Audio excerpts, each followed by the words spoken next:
Sveiki visi, šiandien servise 007 testuojam kelyje po Land Renzo dujinės įrangos montavimo Jeep Grand Cherokee automobilį. Tai puikiai pažįstamas modelis, 3,6 litro Pentastaras, 2019 metai, 149 tūkstančių automobilio rida.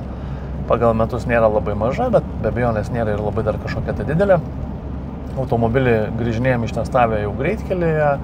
Dėl ko darau video? Dėl to, kad tai yra, aišku, ne pirmas mano toksai video, bet tai yra tas žymusis modelis, kur pilnos grupės ir pilni formai informacijos, kaip tas automobilis nevažiuoja dujomis, kaip smūgiuoja dėžė, kaip jisai sklandžiai nesugeba važiuoti, ten ir visokiausių nusiskundimų, ar ne? Tai galiu drąsiai pasakyti, kad su sumontuota Land Renzo sistema, servise 007, jisai važiuoja, bet kolegai minėjau, net labai maloniai, net labai sklandžiai, tikrai ir tai žemai sukiais, itin ramiai tos bėgius mėto, visiškai automobilis gerai jaučiasi važiuodamas tuo alternatyviu kuru, reiškia, tiek benzinų, tiek dujų tų problemų nėra.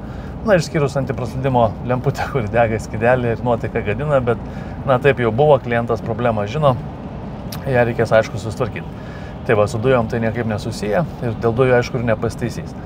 Tai va, tai jeigu kažkokias turit problemas su 3.6 varikliu pentastariniu, ar tai yra Dodge Durango, ar tai yra Jeep Grand Cherokee'as, tikrai turėkite omeny, kad tie automobiliai tikrai važiuoja puikiai, be jokių problemų, ir jeigu visgi kankinatės ir tų sprendimų nerandat, kad ir kokią tą sistemą beturėtumėt, na, rašykit, kontaktuokit, kreipkitės, galbūt kažką patarsim, padėsim, kažką sutvarkysim, pakeisim.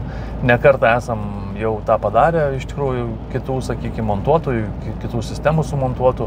Tas problemas daugiau mažiau žinom, turim įrangą identifikuoti, surasti, išspręsti, na ir patirties be abejonės tuose problemuose ir jų sprendime turim taipogi jau ne taip ir mažai. Tai va, tai tam kartui tiek. Jeigu įdomu, kaip viskas atrodė po montavimo, tai tiek nuotraukų albumą, tiek reportažą, tiek nuorodą į reportažą, kur truputį demonstruojam, kas ir kaip yra sumontuota, aš be abejonės pridėsiu, taip kad galit pasižiūrėti.